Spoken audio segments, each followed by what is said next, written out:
Is he giving you off a whiff of Sherlock Holmes today? A little bit, yeah. Yeah. Don't know, it was the jacket, the way you were looking, the glasses, like pure Sherlock Holmes, man. Holmes vibes. Yeah. Oh, he'll take Nico Cumberbatch. Hello, everybody. My name's James. Welcome to the People's Poll podcast, where this week I gave the Twitter users or X users the choice of two topics. The runner-up and the vote's already been posted on Patreon. That was the potential to vote on us to discuss our UEFA Champions League fantasy drafts, which we discussed and Clayton decided to chop up halfway through. But for you today, we're going to be having a look ahead at the schedule, which is related to Champions League, but it's very much more FPL focused, and a discussion on the 8 teams that are in European competition this year, and have a look at some of the spacing and the fixtures that these clubs have both before and after European fixtures. How are you, Clayton? I'm good. Are you excited for your own team, Arsenal's return to the Champions League? I'm very excited. Say that through gritted teeth, obviously. Yeah, I can't wait. And obviously, lucky enough, I got a ticket, so I'll be there. And yeah, hearing the anthem again. And yeah, it's just been far too long. Cannot wait. God, I wish I hadn't asked that question. All right, so we're going to have a look at the clubs, as said, in Europe. Obviously, Champions League is restarting tonight. Then we've got game week 6. In between game week 6 and 7, there are Carabao Cup fixtures. So I think it's fair to assume. I mean, do we look at the 8 teams in the first instance, Clayton, and think at this stage anything but mass rotation in the Carabao Cup? Yeah, I'd assume it'll be that way. I mean, you at Brentford next Wednesday, for example, is that second team, is it? I'd assume so, yeah. Yeah, and I think it will even like Newcastle and Manchester City playing each other. I think that's mass rotation, for example. After the Carabao Cup fixtures, we've got Premier League fixtures where, interestingly, all 8 Premier League teams play on the Saturday. Then European fixtures again, then game week 8.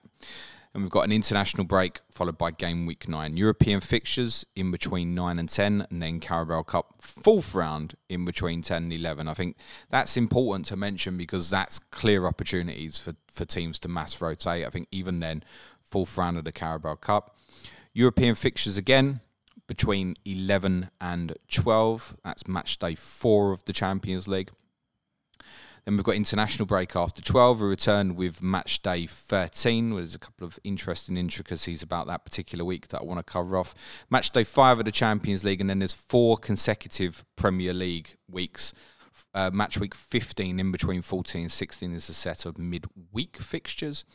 Then the final match day of the Champions League is after match day 16. The following midweek, which is also going to clash with the Carabao Cup quarterfinals, is also when Manchester City are due to play their Club World Cup final. That's on Friday the 22nd of December.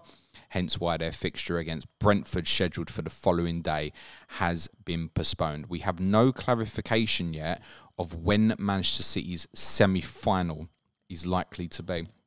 The reason why I highlight that is it'll probably be, I imagine, Tuesday the 19th of December.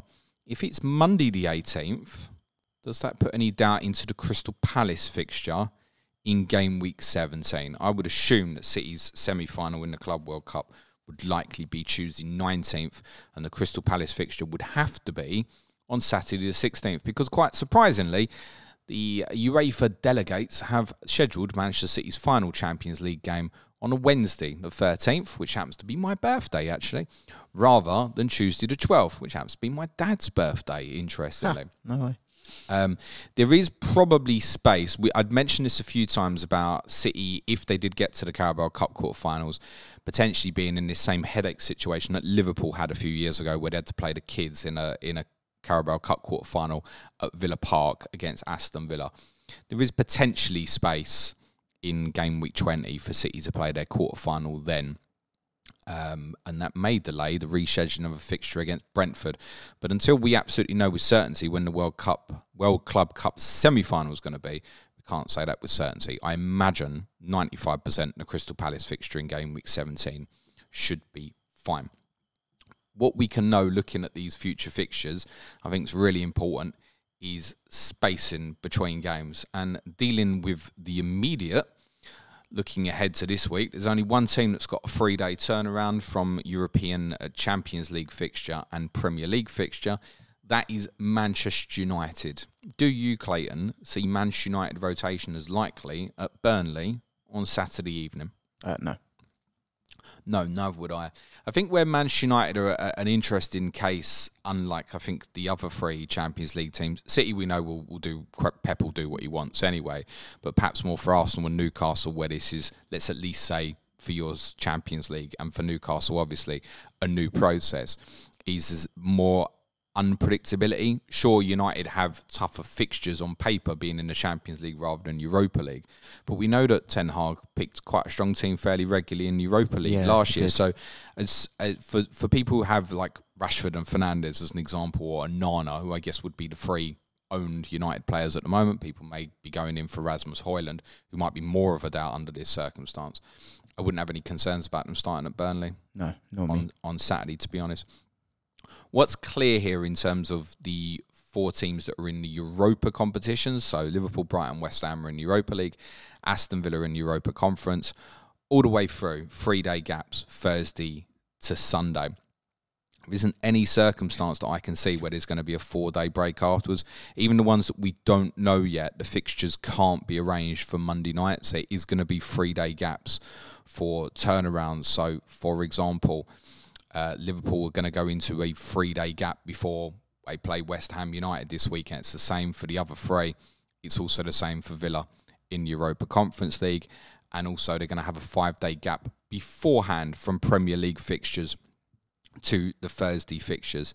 I think there's one or two circumstances where there might only be a 4-day break beforehand. I think that's Liverpool and Aston Villa both play on the Sunday in match day 11. But I think 4-day gaps generally is fine. It's these with the 3 days that are most concerning. How strong do you see, Clayton, Liverpool, Brighton, West Ham and Villa treating their Europa competitions this season? Liverpool in the group stage, not at all. I think, when I say not at all, I think there'll be kind of 5-6 changes regularly to what their strongest 11 is in the Europa. I think they don't really need to go that strong with the group they've got.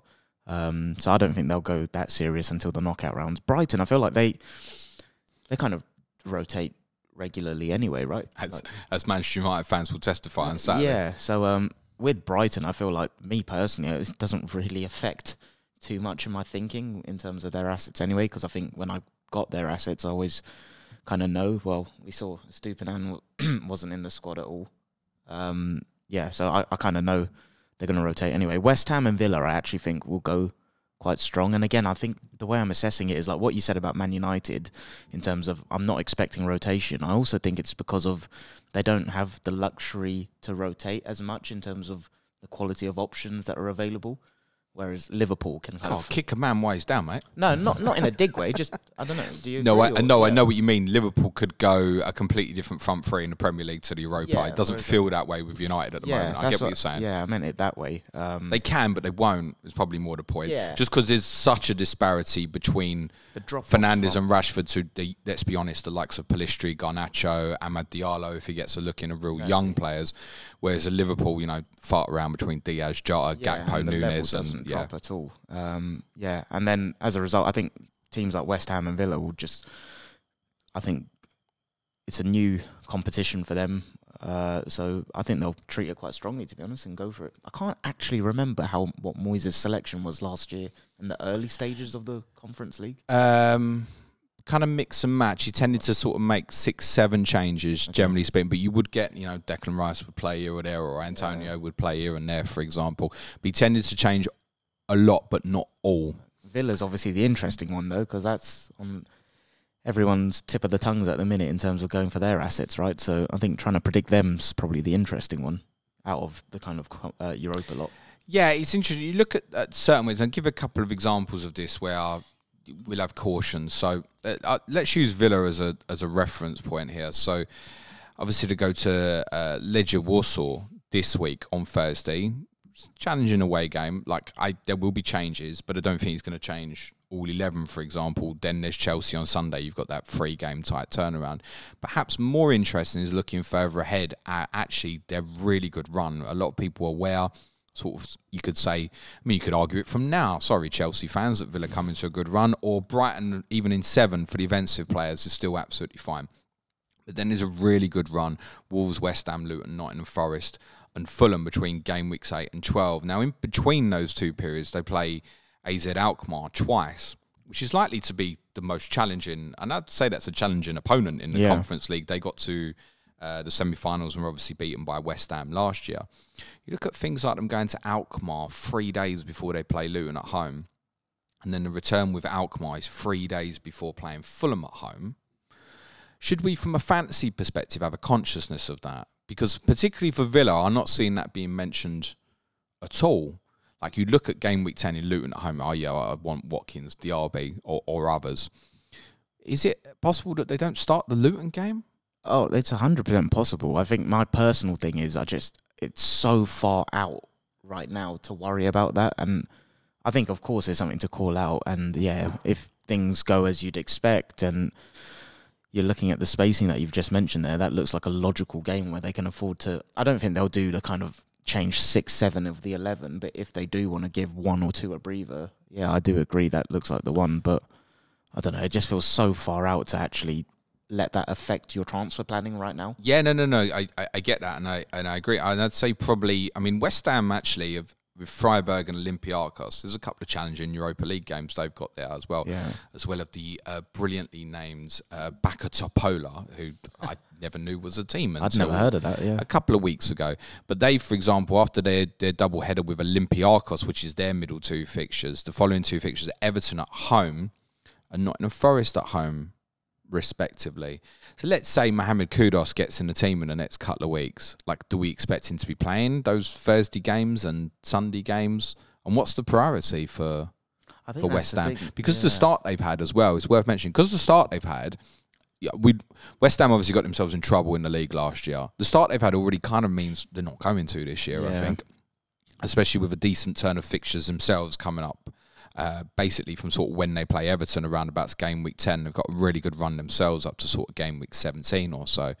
What does Moyes do there? Does he, and as a player, is someone like Kudus knocking on the door going, I want to play the Europa League games against Olympiacos? Like, do you think that comes into thinking or not?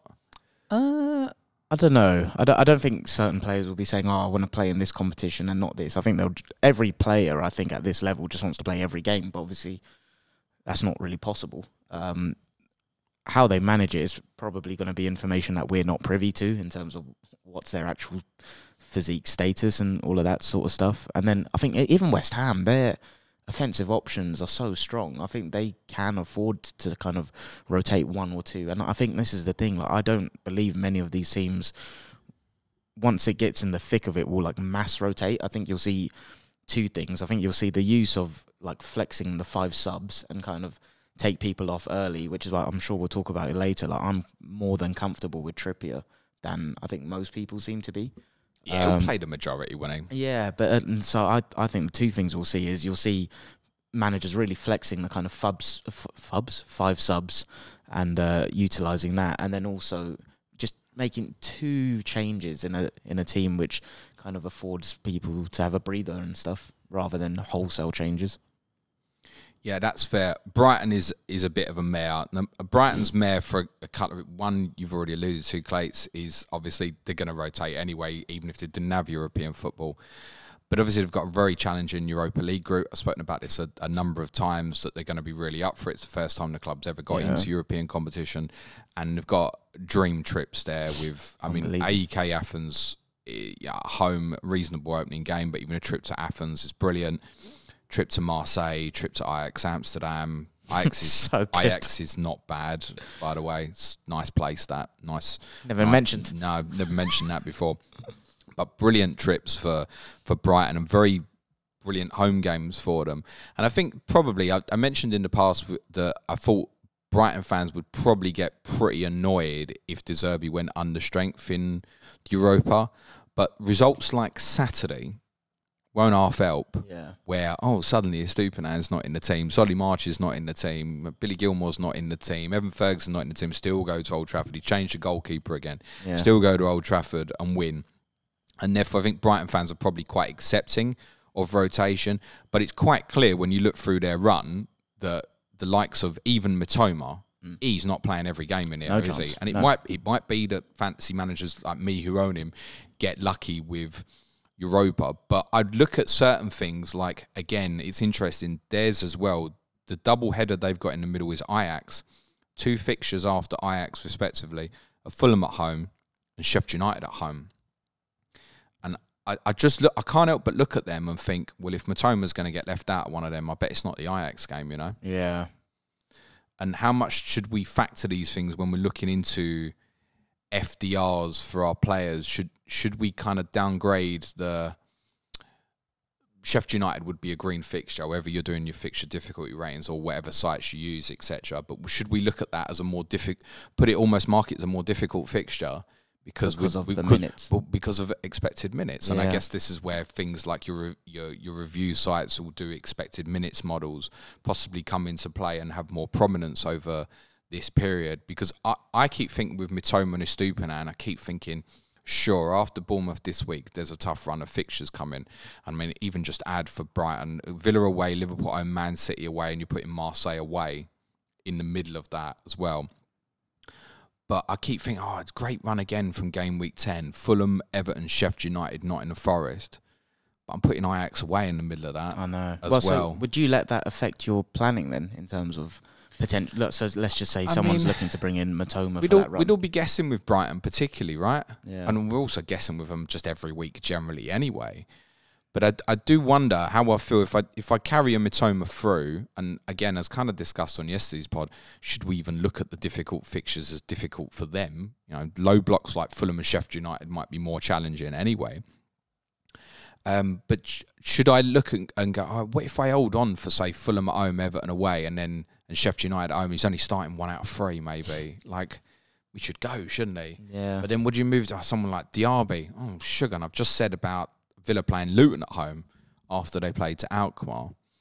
And it does make me wonder if maybe more we should look away from teams in Europe. Like, I think those like me, have you got Alvarez at the moment?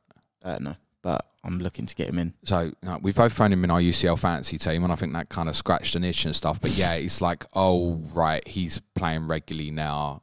I want to look at that. Yeah. But it's like, what, we've let this opening period go, and now the European fixtures are coming, and now I want to add him in.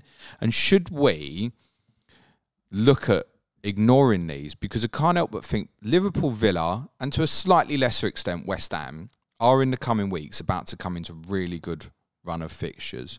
Do we get put off by those teams? And Brighton, again, it comes back great in game week 10. Do we get put off by these teams? Or should we be put off of these teams because of rotation, because of European involvement? Should we more be looking at Tottenham's and Chelsea's and Brentford's, for example, who don't have... I mean, Tottenham, bar 1 or 2 changes, you know exactly what you're getting on Sunday. And we do with Arsenal as well, in fairness, because of the fixture. But perhaps, you know, when you go to Lens, which is 3 days after you go to Bournemouth... Maybe like Bournemouth away, there's more question marks here. Yeah, for example. This is where, like, I guess specifically for my team, Arsenal, I think in terms of rotation, you're only going to see 1 or 2 people changed, and I think he'll kind of manage the load over a group of fixtures. So I don't think he's going to look at specifically, okay, Lens away is 2-3 days after Bournemouth. I think he's just going to look at the whole block and kind of share the minutes accordingly, and therefore rotate 1 or 2 people. And so, like, if that's the way I'm anticipating rotation goes, I'm willing to roll the dice on it. If I miss 1 game, so what? I miss 1 game, sort of thing. Let's have a look at these 3-day gaps for the Champions League teams. So, I mean, City, Arsenal and Newcastle have both just been through 3-day gaps before their European fixture this week. We didn't really see too much in terms of rotation. I guess we did with Newcastle Isak not starting, for example. But then Isak played a lot more in the internationals than Wilson did, for example. Okay. And I think that was part decision. Almiron also coming back from Paraguay, and he may have picked up a small knock as well. Obviously, Joe Linton's got a problem now. That's part why Anderson's come in the team. Tonali also had a knock. So maybe it wasn't as rotation heavy as it might have felt. Yeah. City and Arsenal didn't particularly feel like rotation at the weekend, did it? We know you're going to get bits like Aki versus Gvardiol and stuff like that. Yeah. You didn't rotate Sunday? No. Or was that, could he have left Havertz out with thinking for this week? No, or even just that. I think think Vieira was that was picked? purely Havertz hasn't done great personally recently, and Vieira's looked good when he's come on, and I think it was as simple as that, really. So as I said, United have got a 3-day gap then before we play Burnley. We've said no major concerns about that. After game week 7, and it's worth saying again, before game week 7 is Carabao Cup fixtures, where we expect pretty much all these European teams to mass rotate. You have a 3-day gap, as mentioned, from Bournemouth to Lens, and then United also another 3-day gap, Crystal Palace at home, Galatasaray at home. Does that come into the thinking? The fact that, say, United have 2 home games on a 3-day gap and you have 2 away games. I realise Lens is basically like staying within the country. In fact, Bournemouth to Lens, you might as well just... it's down the road, isn't it? Basically, it's like having 2 London derbies, isn't it? You might as well just stay down south for a few days. Yeah, I know. For United, I don't worry. I think people like Bruno, he's going to play every bloody game. Like, he's so durable. And even the likes of Rashford and stuff. I think if the vibes around the club were a bit better at the minute, I think maybe he'd try and kind of give someone like Rashford a breather. But I just don't think they're in a position to afford any slip-ups right now. So I think they'll just go strong every game possible until medically they're told they can't. And with Arsenal, I think... So, like, Saka's the one where I see a lot of questions about him. How we talk about Bruno, I think we just need to start talking about Saka in that light. Because I've been saying as a fan for years, he needs a break, he needs a rest. And it just doesn't happen. And I think Arteta's been so vocal about these guys needing, if they want to be considered some of the top players, they just have to play every game. And like, I'm not comparing him to this player, but you look at the Messis and the Ronaldos, they play every game, and you never question, is he going to get a breather? Yeah, I've said this a few times about Haaland recently as well. Exactly. Yeah, same thing. So no worries with Saka for me personally. I think, sure, if we get to kind of match day 5 in the Champions League and the group's done, or even 4, then yeah, sure, maybe. But even that, maybe it'll be in the Champions League he gets a breather, and he goes strong in the league. So yeah, with Arsenal, I very much think it'll be 1 or 2 changes here and there, and I wouldn't let that affect your decision-making personally in terms of if you really want a Saka or an Odegaard. And Man United, like I said, I think they'll go strong. City, it's week in, week out. The tactical predictions are quite difficult. So you've got 2 more kind of 3-day gaps between Premier League and Champions League games. So after Chelsea away in 9, you go to Seville. Yep. And also after the Seville home game, there's 3 days before Burnley at home. Yeah. You look at them fixtures and feel any differently about it. I mean, Chelsea away and Seville away together within 3 days is quite challenging. You need to remind me on this one. I've got lost on the spreadsheet. So we're going Chelsea away in game week 9, then 3 days later you go to Seville, and you've also Sheffield got United. Seville and then Burnley at home in 12, 3 days after that as well. You missed the Sheffield United one there, right? Yeah, because it's a 4-day gap. That's Okay, why I didn't sure. mention it, mate. All right, cool. No, I was getting confused there. Yeah, I think with those, so like Chelsea away, Seville away, I think he's just going to go. I think that's one where it will be the strongest team possible for both of them. And it will be hopefully in a game state where we can afford to kind of just flex to 5 subs and rotate through that. But I think these players are capable of actually doing the 3-day gaps as well. I think we saw it in the Europa League last year as well. So yeah, I think personally this stuff gets overblown a tad. Yeah, but does easier fixtures not make it a little bit more likely? So to give a different example away from Arsenal, so Manchester United in game week 9 play Sheffield United in an 8 o'clock kickoff on the Saturday. Then they play Copenhagen on the Tuesday. Now, if anybody is thinking of going against Haaland over that period, then sure, there's Liverpool at home to Everton that week, but also Manchester United go to Sheffield United, maybe a Rashford or a Fernandes. And similarly, in game week 12, United have Luton at home 3 days after going to Copenhagen. And again, Haaland goes to Chelsea that weekend. So this is the sort of one maybe you want to take it on. But do we get to that point and start getting fearful? Because that game week 12, to give you an example, Arsenal are at home to Burnley 3 days after Champions League game. Manchester United are at home to Luton 3 days after Champions League games. Rashford, Fernandes, Saka, Odegaard, whatever you fancy over that period, you could take Haaland on away to Chelsea, who has a 5-day gap before the trip to Chelsea. Yeah. And it depends on the state of the groups, right? That's the thing. Like, that dictates a lot of it as well, which right now we have no idea how things go. Like right now, this is going to come back to bite me, but I'm confident that Arsenal will qualify fairly early because I back us against the teams, and it's what you said. I think teams in our group will take points off each other. So if you're then getting to that stage where we've got Burnley at home after Seville, then that changes the conversation, of course. Okay. A lot of people think this Newcastle rotation you've already alluded to is something that could definitely be being overplayed, and I get it. It's obviously a 3-day gap from Brentford Saturday to go into Milan tonight. But then there's 5-day gap from Milan to Sheffield United, further on Burnley to PSG, and then on to West Ham. There's a 4-day gap between those 3 fixtures. After Crystal Palace at home, there's a 4-day gap before they play Dortmund. Then the first time they hit the 3-day gap is after they host Dortmund. They go to Wolves in game week 10, which you could argue might be coming towards the end of their run. So do we largely think with Newcastle that the likes of what you said with like Trippier just think he'll play all the games? I think it's fine. That's right, because I feel like the narratives that I've seen on my timeline where groups got announced, everyone was like, oh my gosh, Trippier's going to get mass rotated. And first thing I did was just went and looked at the spacing, and I was like, this looks chill, personally. As simple as that. And even that, if there's games against like Sheffield United, where I don't know they're winning, things are going well, just take them off early. I think it'll be a case of I've not got any information to go off previously with Eddie Howe in Europe, but I think it'll be a case of he'll just go strong, like really strong, start every game as strong as he can, and then look to take people off if things are going to plan. I think it's more the offensive players that will change anyway. Like Isak and Wilson is exactly. going to be naughty from that perspective. Yeah, that one I'd avoid like the plague, personally. Yeah, I think there's a lot of people looking at Anthony Gordon who's on 4 yellow cards, for example, and I just think we probably want a little bit more information here, personally. So where are you at on the kind of Newcastle defensive rotation? And looking at it more in detail in terms of the spacing, I mean, Newcastle's worst spacing is now, and I don't think any of us would doubt that Kieran Trippier will play in Milan.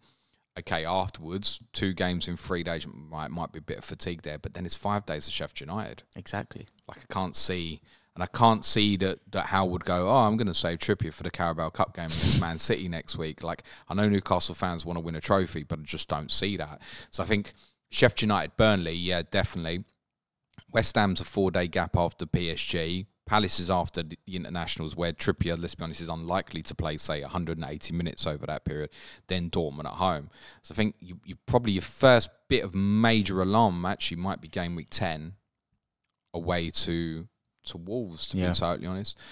On City, their spacing's not bad either. So actually, before and after that, if we remove the Carabao Cup games from the thinking, up until they play Bournemouth in 11, they've always got at least a 4-day gap between Premier League and Champions League games. So, I mean, like the whole world and its dog is obviously going to captain Haaland at home to Nottingham Forest this week. Like, would there be any alarm at all from that perspective? Nah. What about for Alvarez, though?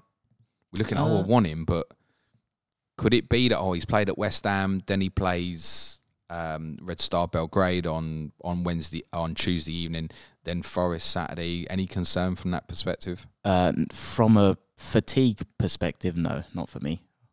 So the first time it comes around, there's a 3-day gap for City after this current one, is game week 11, they play Bournemouth at home, and they play Young Boys at home 3 days later. I don't think the question is, like, will Haaland get left out for either of them? It's probably how many goals will he score in those 2 games is probably more the question, isn't it? Yeah, 100%. But in general, in that period, again, depending how they've got on, is that the final? So that's the fourth match day. Obviously, the space in between match days 5 and 6, we can't know. There are a few little clues we can have. Like I could say now, for example, that because of City's involvement in the Club World Cup, they're only going to get a 3-day gap between their final Champions League game and Crystal Palace at home in 17. But it'll probably already be through. For yourselves, Clayton, you'll have Villa and then PSV's on a Tuesday. You're going to have to play Villa on the Wednesday. I'm certain of that because of the knock-on of TV selections. And then you'll have PSV the following Tuesday. So you're definitely only going to have a 3-day gap in between those fixtures, for example. Similarly for Manchester United, after they play Bournemouth and then Bayern Munich, 3-day gap. That's because the midweek fixture's in 15. It's Villa you play on the weekend. It's whoever you play in 15, you're going to have to play in the midweek. I think it's Luton away. Okay. Yeah. So you'll end up with the Villa will have to be the Saturday. I'm pretty sure that Sky will stitch you up and put Arsenal Wolves on a Sunday that forces the Luton game on a Wednesday. Then you'll end up with a period of Saturday, Wednesday, Saturday, Tuesday. But this isn't up till game week 14. Yeah, So it does feel, if that is the circumstance, so far out. it does feel too far away to be thinking about it. But there is a couple of other that I do want to highlight. And I think one elephant in the room is we haven't mentioned international breaks. Yeah. As part of space in it. And I think a good example is what we just saw with Liverpool against Wolves. And it might be easy narrative and it might be coincidental, but obviously the South American players did not start at Wolves at the weekend. And after the next international break, they have Everton in a 12:30 kickoff. And Liverpool fans will know Klopp has often gone into this fixture over the years and not been bothered about mass rotating for Everton at home. And he doesn't, oh shit, it's the Merseyside derby. You just look at it as a fixture against a side who's going to put a low block up. I can rotate if necessary. And that's one again where you could make the debate. Obviously Salah at home to Everton, Haaland plays Brighton. If you were taking Haaland on, captain Salah. Isn't Salah the only one that you can captain in the 12:30 kickoff? Wasn't that the rule that people were making? Yeah. Never back the early kickoff unless it's Also, Salah. what's perhaps interesting, something to keep in your mind is game week 13. And I guess this wouldn't impact Premier League rotation, but that's straight after an international break. And there were two pretty big clashes that weekend. City play Liverpool and Newcastle play Chelsea. Those two fixtures, because City and Newcastle will both play on the Tuesday afterwards, have to be on the Saturday. Does mean there's more chance of you going to Brentford on the Sunday and Manchester United going to Everton on the Sunday, which might mean that all three teams there have a 3-day gap before their Champions League fixture. Is quite possible. Tottenham also play Aston Villa that weekend, so there's some competitive TV fixtures, if you will. But Newcastle, Chelsea, Manchester City, Liverpool will have to stay on the Saturday in match week 13. Can you imagine Klopp's reaction if TNT get hold of City, Liverpool and it's 12:30 in match week 13? He will lose his absolute mind. To be fair, Guardiola wouldn't be happy about it either. I suspect, therefore, those two games might be 5:30 and 8 o'clock, actually, on that particular weekend. Before we finish up, there's a few interesting things in terms of the fixtures before and after and how they look. So, for example, all of your games, Clayton, for Arsenal, before Champions League fixtures are away. All of them?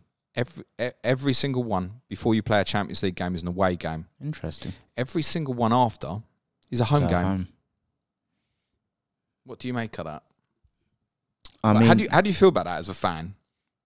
I'll be honest, it's not really affected my thinking too much. Like, even hearing it now, I'm like, oh, okay, that's interesting. Does it affect things too much? Not sure. Obviously, there's ones in there that we've got, like Chelsea away, Newcastle away, Brentford, Villa. Like, yeah, a few of them are tough. But then some of the home ones, like with respect to them, like Sheffield United, Burnley at home, I think.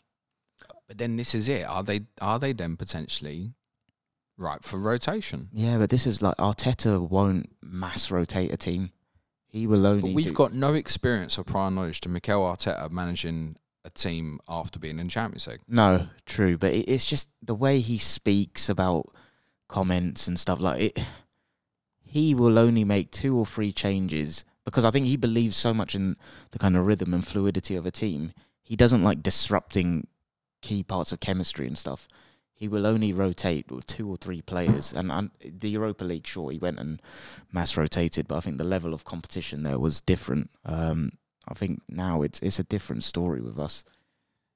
Is it a different story for Liverpool? 5 of their fixtures after Europa League games, which are obviously nearly always going to be on a Sunday, are at home. Is that more alarming? I think because of, like what you said, the quality between, say, Diaz, Jota, these players is more. It's not as clear. I think that's part of it with Arsenal as well. I don't think Arsenal's attacking depth options are actually top quality compared to Liverpool's. And I think it's because of that strength and depth. I absolutely think. I mean, he rotates them anyway, right? So, yeah, I definitely think there's kind of alarm bells. But for example, I wouldn't let that I'm not letting it put myself off going to Salah and just kind of rolling with it. I don't know if it's intentional that this happened or it's just a freak coincidence, but the 3 teams in Europa League, on the Sundays after their involvement in Europa League, Liverpool have 5 home fixtures, Brighton's first 4 are all home fixtures, and West Ham have 5 home fixtures on Sundays after the Thursday. So out of the combined 18 fixtures there's 15 home games after Europa League games for Liverpool, Brighton and West Ham. Might have been scheduled on purpose. I don't know if it's just a coincidence, or clubs are entitled to put requests in, right? And when the fixture scheduling is done, and a lot of this is normally down to, like, we had a movement last night when Nottingham Forest played Burnley on a Monday night. It wasn't an original TV selection. It was moved originally, like the Forest Sheffield United game in game week 2, as a request from Nottingham Forest due to the clash with the cricket, where they didn't want football and cricket event on in the same city on the same weekend. Now, whether they requested to change it or afterwards went, oh, sugar, that's a problem, because it does seem it would have been easy to probably go, right, Forest, you go 1, 3, 4 and home and beat away 2 and 5, and would have had a very different starting fixture list, for example. But clubs can put in requests. There's nothing to say that clubs can't put in requests and say, we want as many home games after European games as possible. Like, I have no idea if that happens or not, but it does seem for the Europa League games particularly quite a bit of a coincidence.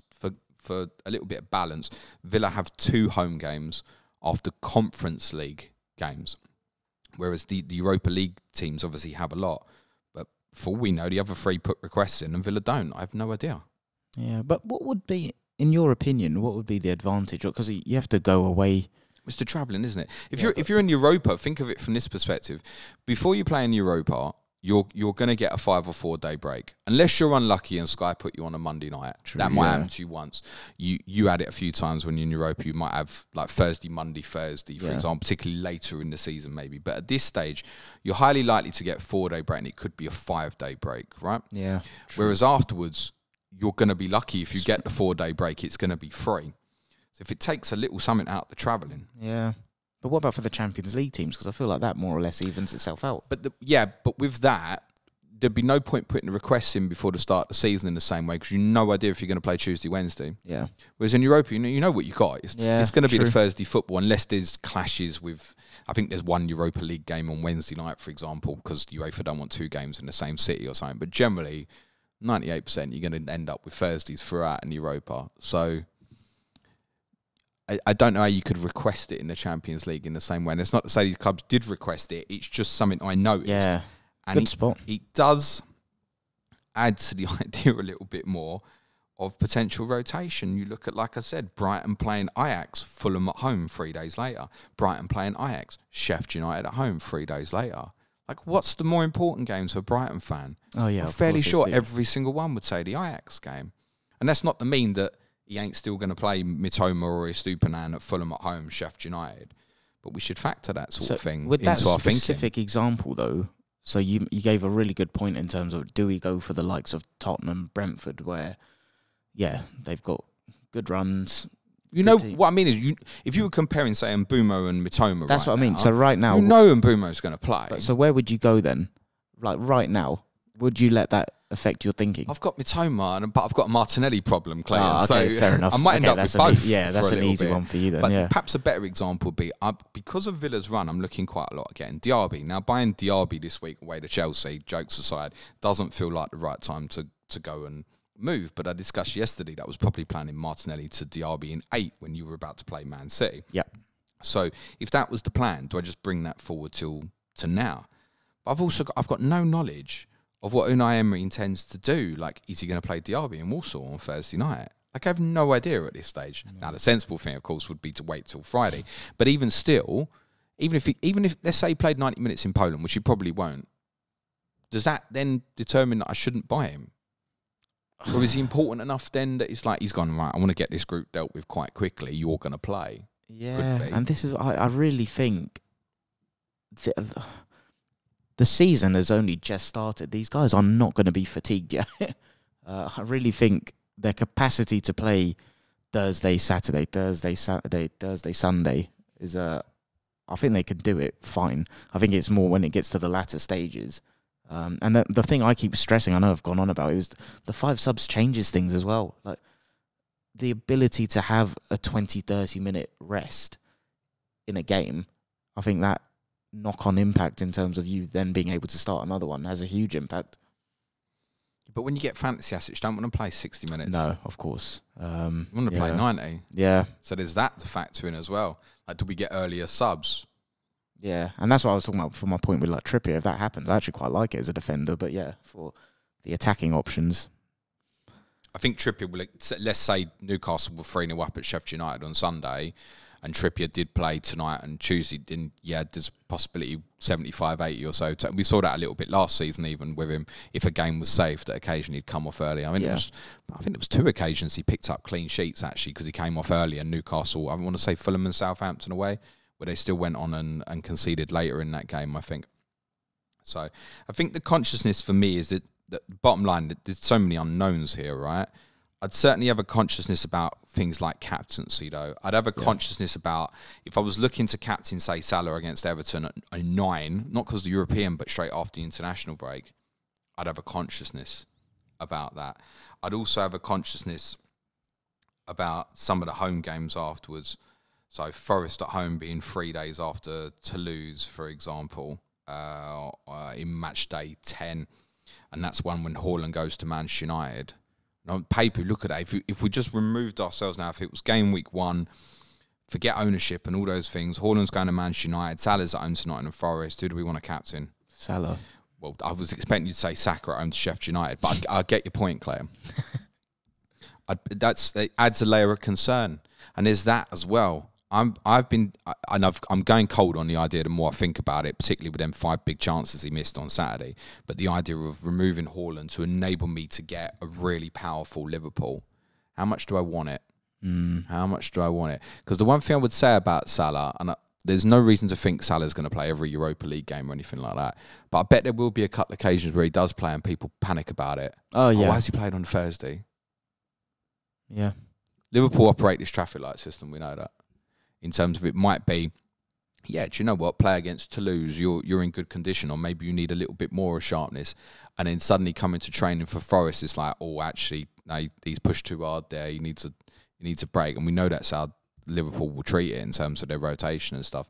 So should that be a concern even where we're looking to take Haaland on maybe over these game week 8 and 15? How much does Salah play? And listen, the answer to that is probably going to be 7 out of 8 fixtures. Yeah. It might be Sod's Law, one of the ones you want to take on. He might not. It'll be the one, yeah. Saka, the real one is that one, game week 10. And with 4 days after Seville and then a potential Carabao Cup 4th round afterwards, no concern. That's a difference, isn't it, I think? Yep, exactly. Not a concern at all for me. I just think it's an interesting debate to consider afterwards. I think that in a weird way with the Liverpool, West Ham and Brighton, all those home games after Thursday games might not help. Yeah, in a because weird, if Liverpool going to City on the Sunday after Europa League game, you know he's going to play in a weird like the way. level of and he's got a good record against them. To change things up, yeah. And there are going to be 1 or 2 temptations that come up, and it's not even just those players. You know, things like Diaby and Watkins at home to Luton 3 days after a Europa game. We might sit here and go, do you know what? I really want to go for that sort of thing from a captaincy perspective. And I just think the more I look at it, and the more I look at City spacing and stuff, and I think it's all right. I agree with you that the Newcastle thing early on might be being a little bit overplayed. We should have a consciousness of this. And should we do what we'd said about going for Tottenham players, Chelsea players, Brentford players, these teams that aren't in Europe where an Mbumo's safe? And what's ironic about it is a lot of people will be looking at selling Tottenham and Chelsea players right now. Tottenham because the North London derby is coming up and the difficulty of the fixture, and Liverpool afterwards, and Chelsea just because. Maybe that's not the right solution here. Yeah. Now, I get if you've got things like Ben Chilwell, then of course you've now walked into a potential headache. You need to fix it. But until Jackson gets that 5th yellow, I'm not sure I'd be desperate to move it on, for example. Same. If I've got Gusto, which I've got, for example, I'm quite happy with that. If you've got Raheem Sterling at the moment, I think there's a few good fixtures before we know Chelsea do come into a real tougher run. With the Tottenham players, if you did go for Son, there's going to be more space on Sunday than there was on the Saturday just gone, ironically. I don't really get selling. Like, I feel like you guys are capable of scoring against Arsenal, Liverpool. No, and I think most people probably will be looking to keep their Maddisons, and someone like Udogie is probably quite an easy bench for most people this week, understandably.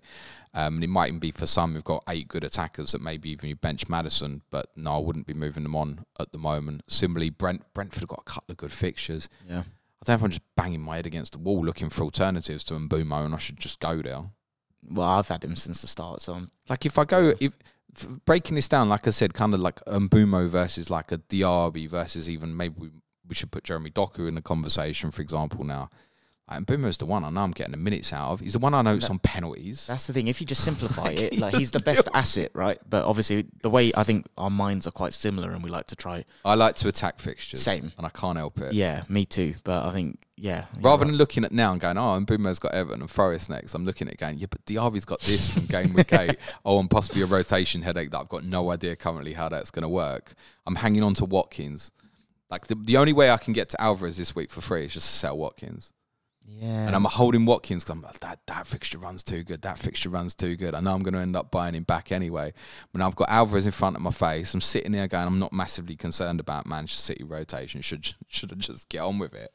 Yeah, we do like to overcomplicate things, I think. But yeah, I think it's one of those, like, rotation is inevitable, but I think you just have to assess it week to week, which is so annoying to hear. But unfortunately, I think no one has a crystal ball, and the midweek European lineups will, not for every team, because obviously City is more done kind of specific tactically for each opposition, but more often than not, I think the minutes that people get in the legs midweek will dictate what you can do on the weekend. Yeah, I think it's also being consciousness in terms of picking your battles, and what I mean by that in terms of understanding of rotation is like this weekend coming, game week 6, no major concerns. Yeah. And that's because the Carabao Cup fixtures afterwards, where everyone's having their breather.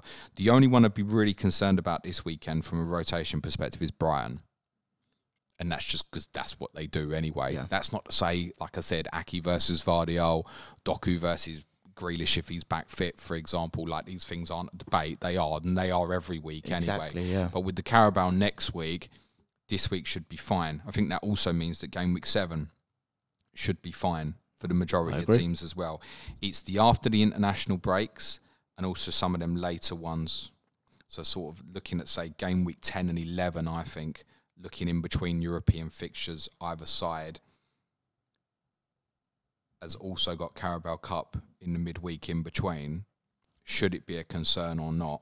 Yeah, and again, I just think it's one of those, like, the amount of information you'll gather in the next 4 game weeks, and you'll get to that stage, and like the amount of information we have now will be completely irrelevant to what we kind of gain through learning managers' team selections. Like you said earlier, what does Emery do in Europe? What does Arteta do in the Champions League? Like, we're just making assumptions right now, and I think the information you'll gather in these next 3-4 weeks is going to be so crucial that you'll be able to get to that kind of game week 10 post-international break and be so much more informed to be able to make decisions on it. All right, couple of quick fires for you. Go on. Would you rather have, let's say up till December, if I said now, would you rather have Son or Rashford? Who would you rather have? I need to quickly glance at fixtures. In general, probably Son, I'd say. But with Rashford's one, we wouldn't have concern about rotation, right? No. Even though he'll have 6 extra fixtures in there, and maybe even more because Tottenham are out the Carabao Cup. That's not a rotation concern, right? No, I don't think he is. What about if I said Mbeumo versus Diaby? See, I prefer Mbeumo quite comfortably as an asset. Okay. But you're talking about the fixtures that are coming for Diaby, right? So yeah. What about like Sterling versus a Diaz? Because that's got its own rotation element with Diaz as well, right? It's got rotation element plus European as well. I think Sterling's free, but actually, once you hit sort of game week 9, Chelsea's fixtures are awful. Yeah, I think I'd go Diaz, to be honest. So that's interesting. Yeah. Isn't it? So there's no consistent theme. But what are your answers for Diaz? The same. So I mean, Son, I'd maybe prefer Rashford over Son, okay. personally. At the moment, I can't help look at the fixtures and think I'd rather have Diaby than Mbeumo, and I'd also go Diaz over Sterling. Yeah. So in all 3 of those examples, for me, I'm picking the guy that's more liable for rotation on each occasion. Like, do I need to think about that? Because on Boomer as well, you mentioned about earlier subs. It gets 90 minutes now near enough every week as well. Exactly. And in general, he's just putting up really good numbers as well. He's just a very consistent asset. Right. Guys, I'm going to look down the lens of this camera and tell you that if I buy Bryan Mbeumo this week, I apologise to all of you that already do own him, because you know what's coming. That's it, Clayton. Interesting conversation. Thank you. I enjoyed that. Anything you want to plug before you go? Yeah, this lovely spreadsheet that I've been looking at. So, patreon.com/PlanetFPL. Get involved. And you can have a look at James's spreadsheet, which is very handy for all of the different formats, especially UCL Fantasy. I was looking at it as well, but I forgot to bring my charger for my laptop and it died halfway through this podcast. So I just should have just told me I got mine here. I started looking on my phone. It's absolutely fine. Sid will be back with me for the Sky Fantasy Football podcast tomorrow. As said, if you want to catch up on our podcast that me and Clayton did earlier today on our UCL Fantasy drafts, that's available on Patreon as well. Just even say thanks very much to Clayton. Good luck, everyone. Cue music, please. Man child.